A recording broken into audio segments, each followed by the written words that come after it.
کہ جس کو ہم نے جہنم کی آگ سے بچا لیا اور جنت میں داخل کر دیا وہ کامیاب ہو گیا، اور یہ دنیا کی زندگی سوائے دھوکے کے کچھ بھی نہیں ہے۔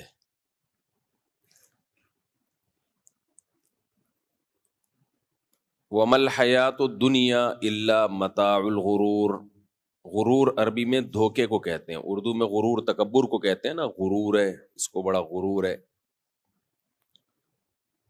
لیکن اصل جو عربی کا لفظ ہے اس کا مطلب جو اردو میں ترجمہ ہوگا وہ غرور کا غرور سے نہیں ہوگا، بلکہ غرور کا مطلب دھوکا، اور غرور جو غین پہ زبر ہو تو اس کا مطلب دھوکا دینے والا،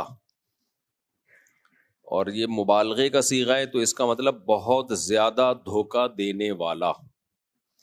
تبھی قرآن کہتا ہے وَلَا يَغُرَّنَّكُمْ بِاللَّهِ الْغَرُورُ، تمہیں اللہ کی طرف سے دھوکے میں نہ ڈال دے الغرور، دھوکا دینے والا، یعنی شیطان جو دھوکا دیتا ہے وہ تمہیں اللہ کی طرف سے دھوکے میں نہ ڈال دے۔ اردو میں مغرور کہتے ہیں جو متکبر ہو، اور عربی میں مغرور جس کو دھوکا دیا گیا ہو، یعنی آپ نے کوئی خرید و فروخت کی اور کسی نے دھوکے سے آپ کو کوئی چیز پہنا دی، کراچی میں اکثر پہنائی جا رہی ہوتی ہیں چیزیں تو پہنانا سمجھ میں آتا ہے، بعض لوگ خاندان میں جو سب سے شرارتی لڑکی ہوتی ہے وہ آپ کو پہنا دیتے ہیں، کہتے ہیں اس نے اس خاندان میں میری اس خاتون سے شادی ہوئی تو بعد میں ایسی نکلی کہ ان سے سنبھل نہیں رہی تھی تو انہوں نے کیا کیا، آپ کو پہنا دی، تو آپ کے ساتھ دھوکا ہو گیا۔ بتایا گیا اخلاق بہت اچھے ہیں لیکن بہت ہی بدتمیز نکلی، بد اخلاق نکلی، تو کہتے ہیں یار انہوں نے تو یہ مجھے اپنے خاندان کی سب سے شرارتی وہ مجھے پہنا دی۔ تو جس کے ساتھ بھی دھوکا ہو اس کو عربی میں کیا کہتے ہیں، مغرور، جس کے ساتھ دھوکا ہوا ہے۔ تو مغرور کا لفظ عربی میں برا لفظ نہیں ہے، عربی میں جب کہتے ہیں نا بڑا مغرور ہے تو عربی میں مطلب ہوگا بیچارے کے ساتھ دھوکا ہوا ہے۔ اردو میں ہم جب کہتے ہیں مغرور ہے اس کا مطلب دماغ خراب ہے، اس کا تکبر ہے۔ سوال پیدا ہوتا ہے اردو میں اتنا غلط مطلب کیوں لیا جاتا ہے مغرور اور غرور کا؟ وہ اس لیے لیا جاتا ہے کہ جو متکبر ہوتا ہے نا وہ بھی بیچارہ دھوکے میں ہوتا ہے، جس میں تکبر ہوتا ہے وہ بھی اصل میں دھوکے میں ہوتا ہے، اپنے بارے میں خوش فہمی میں مبتلا ہوتا ہے کہ میں کوئی بڑی چیز ہوں، تو اس کی وجہ سے اس کے اندر کبر پیدا ہوتا ہے۔ تو ظاہر ہے وہ بھی ہے تو بیچارہ ہی نا، اس شیطان نے اس کے ساتھ دھوکا کیا، اس کو بتایا کہ تو بڑی فلم ہے، اور وہ اس خوش فہمی میں مبتلا ہو گیا کہ میں واقعی بہت بڑی فلم ہوں۔ سب سے پہلے شیطان دھوکے میں آیا جب اللہ نے شیطان کو کہا کہ تم آدم کو سجدہ کرو، شیطان نے انکار کیا، تو اللہ نے فرمایا استکبرت ام کنت من العالین، تو ہے ہی بہت بڑا یا اپنے آپ کو بڑا بنانے کی کوشش کر رہا ہے یا سمجھ رہا ہے اپنے آپ کو بڑا؟ تو شیطان نے کہا کہ میں ہوں ہی بہت بڑا، سمجھ نہیں رہا ایکچولی میں ہوں کیا۔ ظاہر ہے اپنے آپ کو جو سمجھے گا یہ کوشش کرے گا تو پہلے وہ اس کا خیال ہوگا کہ میں ہوں بہت بڑا نا۔ شیطان نے کہا انا من العالین، میں ہوں کن لوگوں میں؟ میں بڑے لوگوں میں ہوں، میں چھوٹا آدمی نہیں ہوں۔ اور دلیل بھی دی خلقتنی من نار وخلقتہ من طین، تو نے اس کو مٹی سے بنایا، مجھے کس سے بنایا؟ آگ سے بنایا۔ تو شیطان بھی دھوکے میں آ گیا کہ نہیں آ گیا؟ مغرور کہا جاتا ہے تبھی شیطان کو، کیونکہ دھوکے میں آ گیا وہ۔ تو اب چونکہ شیطان کو مغرور کہا جاتا ہے اور وہ دھوکے میں آ گیا، تو ہر متکبر اصل میں دھوکے میں آ گیا ہوتا ہے، غلط فہمی میں ہوتا ہے۔ تو اس لیے اردو میں ہر متکبر جس میں بھی تکبر بڑائی ہو اس کو کیا کہنے لگے؟ مغرور۔ شیطان دھوکے میں کیوں آیا کہ بھئی اے اللہ تو نے مجھے آگ سے بنایا اور اس کو مٹی سے، اس میں دھوکے کی کیا بات ہے بھائی؟ دھوکے کی بات یہ ہے، کم بخت کہہ بھی رہا ہے کہ اللہ تو نے مجھے آگ سے بنایا، اس کو مٹی سے، تو بنایا کس نے؟ آپ لوگ کو پتہ ہے، شیطان کہہ رہے تو نے مجھے آگ سے بنایا، تو بھائی تیرے سوال کا جواب خود تو کے لفظ میں موجود ہے، بنایا اللہ نے ہے نا، تو خود تھوڑی بنائے۔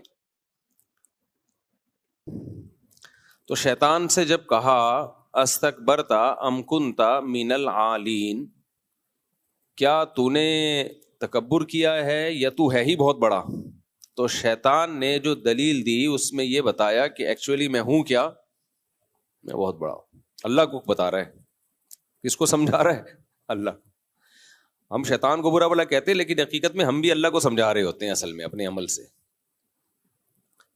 جب کوئی آدمی کہتا ہے نا میری تنخواہ اتنی ہونی چاہیے، اتنی کیوں ہے، تو اس کا مطلب وہ اللہ کو سمجھا رہا ہے کہ جتنی پیسے اس کے پاس ہیں اتنے ہی میرے پاس بھی ہونے چاہیے۔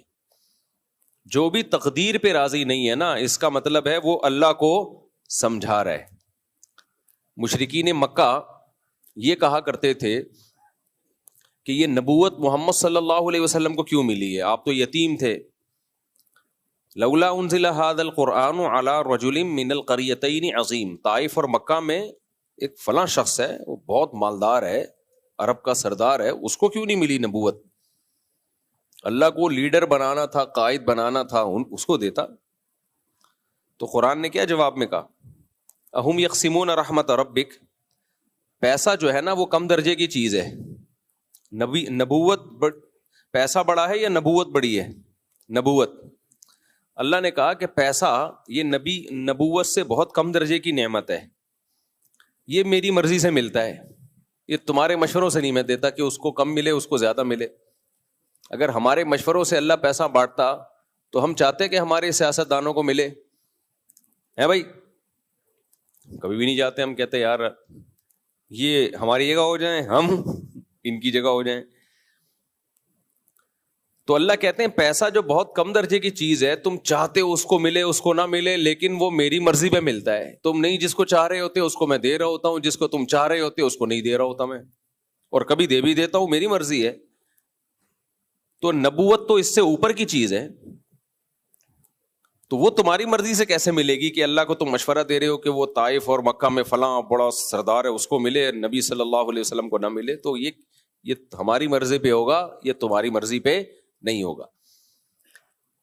تو اللہ نے مشرکین کی ٹینشن حل کر دی کہ نہیں کر دی؟ کہ یہ تمہارے سوچنے کا ہیڈک نہیں ہے، لیکن وہ پھر بھی سوچتے رہے اور مر گئے، سوچتے سوچتے جہنم میں چلے گئے۔ اور صحابہ کرام نے کہا ٹھیک ہے بھائی، اللہ نے کہہ دیا یہ میری مرضی سے، تو جس کو اللہ نے نبی بنا دیا سر تسلیم خم کر لیا انہوں نے، اے محمد صلی اللہ علیہ وسلم ہم آپ کو اللہ کا پیغمبر مانتے ہیں، ختم۔ وہ خوش رہے، ابو بکر بنا، کوئی عمر بنا، کوئی فاروق بنا، کوئی عمر بنا، کوئی عثمان بنا، کوئی علی بنا، کوئی ابن مسعود بنا، کوئی ابو ہریرہ بنا، کوئی معاذ بن جبل بنا رضی اللہ عنہم اجمعین۔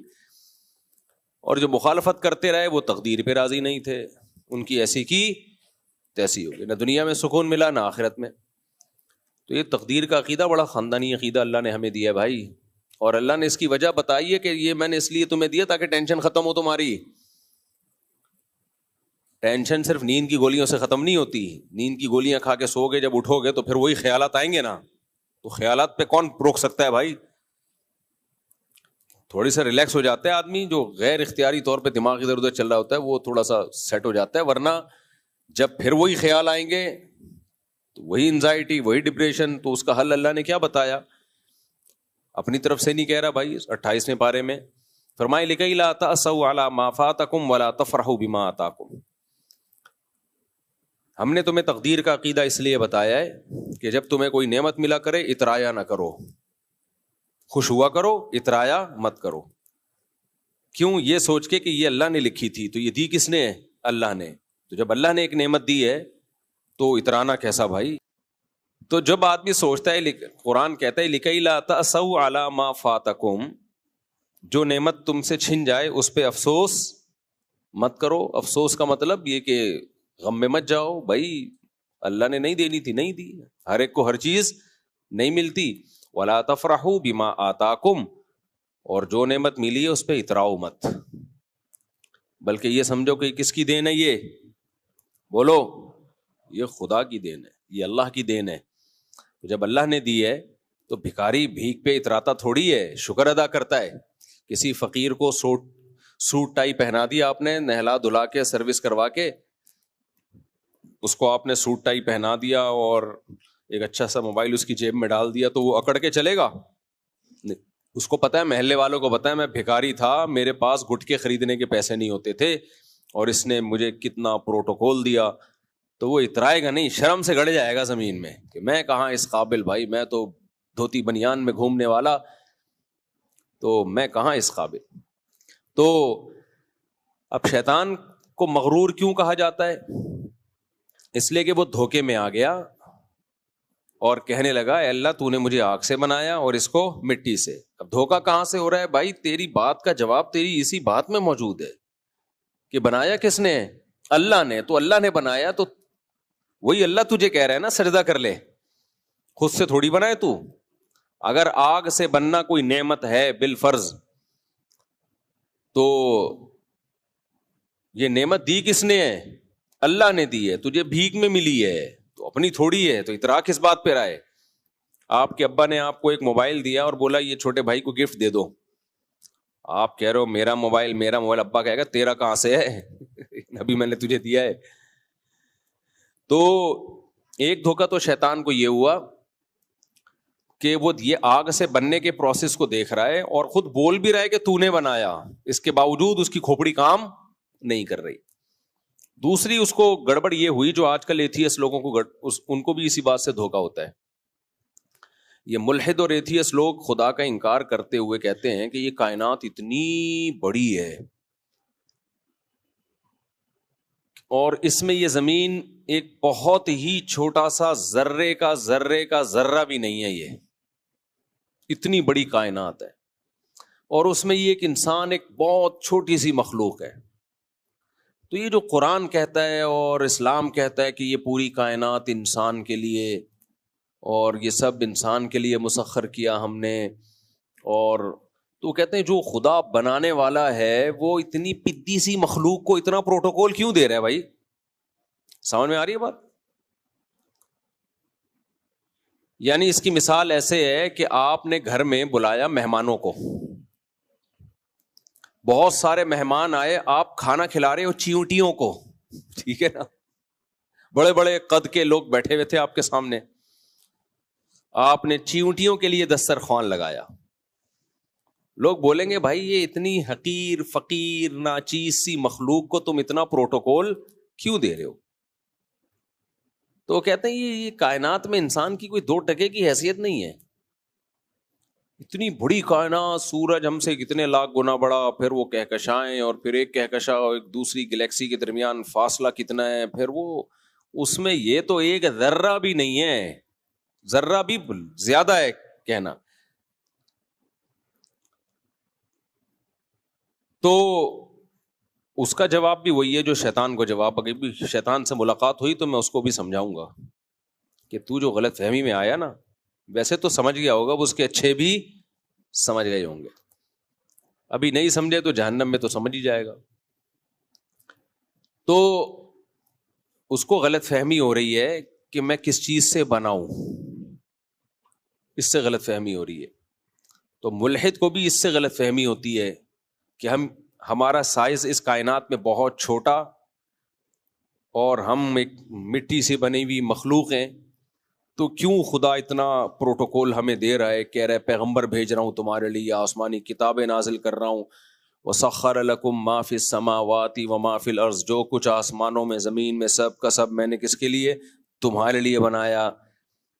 اس کا جواب یہ بھائی انسان کی فضیلت اس میٹیریل کی وجہ سے نہیں ہے جو اس میں ڈالا گیا ہے. جو جن چیزوں سے ہم بنے ہیں وہ تو فولاد ہے اور لوہا ہے، میگنیسیم ہے اور یہ ساری میٹلز ہیں، مٹی ہے جس میں یہ سب کچھ ہوتا ہے. انسان کی فضیلت اس بات پر ہے علم الانسان ما لم یعلم، کہ انسان کے اندر سیکھنے کی صلاحیت ہے، اس کے اللہ نے کھوپڑی دی ہے سوچنے کے لیے اور سیکھنے کے لیے. یہ کھوپڑی کسی اور مخلوق کے پاس نہیں ہے.